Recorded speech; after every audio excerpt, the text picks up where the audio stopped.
ഇസ്ലാമിക തീവ്രവാദം ആഗോളതലത്തിൽ വരുത്തിയ വിനാശങ്ങൾക്കനുസരിച്ച് നിലപാടുകൾ നവീകരിക്കാതിരുന്ന കോൺഗ്രസും ഇടത് പാർട്ടികളും ഇന്ത്യൻ രാഷ്ട്രീയത്തിൽ വലതുപക്ഷ ചിന്തകൾക്കും രാഷ്ട്രീയത്തിനും വർഗീയതയ്ക്കും ചെയ്തു കൊടുത്ത സഹായം ചെറുതല്ല. കാശ്മീർ മുതൽ കന്യാകുമാരി വരെ തീവ്രവാദം സാന്നിധ്യം അറിയിച്ചെങ്കിലും മതേതര പാർട്ടികൾ കണ്ണടച്ചിരുട്ടാക്കി. ഇസ്ലാമോഫോബിയ എന്ന വാക്ക് പൂർണ്ണമായും തള്ളിക്കളയാനാവില്ലെങ്കിലും അതിന്റെ ദുരുപയോഗം കൊണ്ട് വളർന്നു പന്തലിച്ചത് പൊളിറ്റിക്കൽ ഇസ്ലാം അഥവാ രാഷ്ട്രീയ ഇസ്ലാമാണ്.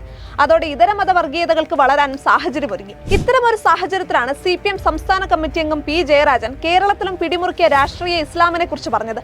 ഈ നിലപാടിൽ അദ്ദേഹം ഉറച്ചു നിൽക്കുമെന്നോ ഒരു മതേതര സമൂഹത്തിന്മേൽ ഇഴഞ്ഞു കയറിയ രാഷ്ട്രീയ ഇസ്ലാമിനെ CPM-ഉം മറ്റ് രാഷ്ട്രീയ പാർട്ടികളും തള്ളിപ്പറയുമെന്നോ ഉറപ്പില്ല.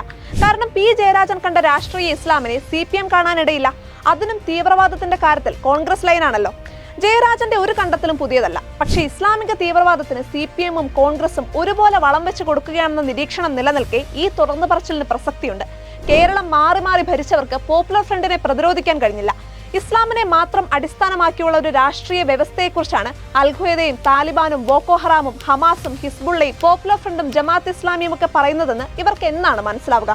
പക്ഷപാതപരമായ രാഷ്ട്രീയ റിപ്പോർട്ടിങ്ങും വിശകലനങ്ങളും നിരീക്ഷണങ്ങളും കേരളത്തിലെ പൊതുബോധത്തെ സ്വാധീനിച്ചിട്ടുണ്ട്. അന്തർദേശീയ റിപ്പോർട്ടിംഗിൽ നിന്ന് അവർ ഏറ്റവും അധികം മതപീഡനം അനുഭവിക്കുന്ന ക്രൈസ്തവരെ ഒഴിവാക്കുകയും ഏറ്റവും അധികം പീഡനങ്ങൾ നടത്തുന്നവരെ ഇരകളായി അവതരിപ്പിക്കുകയും ചെയ്തു. ഇറാഖിലും നൈജീരിയയിലും ഈജിപ്തിലും സിറിയയിലും ബുർക്കിനോ ഫാസോയിലും ഉൾപ്പെടെ നിരവധി രാജ്യങ്ങളിൽ ഇസ്ലാമിക ഭീകരർ ക്രൈസ്തവരെ ഉന്മൂലനം ചെയ്യുകയാണ്.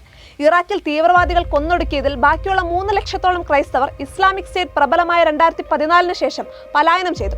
ബ്രിട്ടീഷ് വിദേശകാര്യ സെക്രട്ടറി ജെറമി ഹണ്ട് തലവനായ കമ്മീഷന്റെ 2019 റിപ്പോർട്ട് പ്രകാരം വംശഹത്യ എന്ന് പറയാവുന്ന പീഡനങ്ങളാണ് മിഡിൽ ഈസ്റ്റിലെ ക്രൈസ്തവർ നേരിടുന്നത്. ദശലക്ഷക്കണക്കിന് ക്രിസ്ത്യാനികൾ അവരുടെ വീടുകളിൽ നിന്ന് പറിച്ചെറിയപ്പെട്ടു. മതപീഡനങ്ങളിൽ 80% ക്രൈസ്തവർക്കെതിരെയാണ് എന്നത് അസുഖകരമായ സത്യമാണെന്ന് റിപ്പോർട്ടിൽ പറയുന്നു. ഇപ്പോൾ സ്ഥിതി കൂടുതൽ ദയനീയമായിരിക്കുകയാണ്. ഇസ്രായേൽ ഹമാസ് യുദ്ധത്തിൽ പൊലിയുന്ന മനുഷ്യരെ കുറിച്ച് പറയണമെന്നതിൽ സംശയമില്ല. പക്ഷേ ലോകമെങ്ങും ഇസ്ലാമിക ഭീകര പ്രസ്ഥാനങ്ങൾ കൊന്നൊടുക്കുന്ന ക്രൈസ്തവരെ കുറിച്ച് കേരളത്തിലെ മാധ്യമങ്ങൾ എഴുതുകയില്ല. ഉറപ്പായും ഇരട്ടത്താപ്പുണ്ട്. പലസ്തീനിൽ വീട് നഷ്ടപ്പെട്ട മനുഷ്യരെ കുറിച്ച് മാധ്യമങ്ങൾ പറയുന്നത് കൊണ്ട് നമുക്ക് അവരോട് സഹതാപമുണ്ട്. പക്ഷെ അതേ ദിവസങ്ങളിൽ അവിടെ നിന്ന് ദൂരെയല്ലാതെ അസർബൈജാനിലെ നഗോർണോ കരാബാക്കിൽ നിന്ന് 1.25 ലക്ഷം അർമേനിയൻ ക്രിസ്ത്യാനികളെ തല്ലി ഓടിച്ചത് നമ്മൾ അറിയുന്നു പോലുമില്ല. പലസ്തീനിൽ വീടും കുടിയും നഷ്ടമായ മനുഷ്യരെക്കുറിച്ച് ലോകത്തെ കണ്ണീരോടെ ബോധിപ്പിച്ച തുർക്കി പ്രസിഡന്റ് എർദോഗനാണ് അസർബൈജാനിലെ ഈ ബുൾഡോസർ രാജിനെ സഹായിച്ചത്. അത് എർദോഗന്റെ മത തീവ്രവാദ രാഷ്ട്രീയം. പക്ഷേ ഇത്തരം തീവ്രവാദ പൂഴ്ത്തിവെപ്പുകളിലൂടെ ഇന്ത്യയിലെ രാഷ്ട്രീയ പാർട്ടികളും മാധ്യമങ്ങളും ബുദ്ധിജീവികളും സൃഷ്ടിച്ച പൊതുബോധം തിരുത്തപ്പെടേണ്ടതുണ്ട്.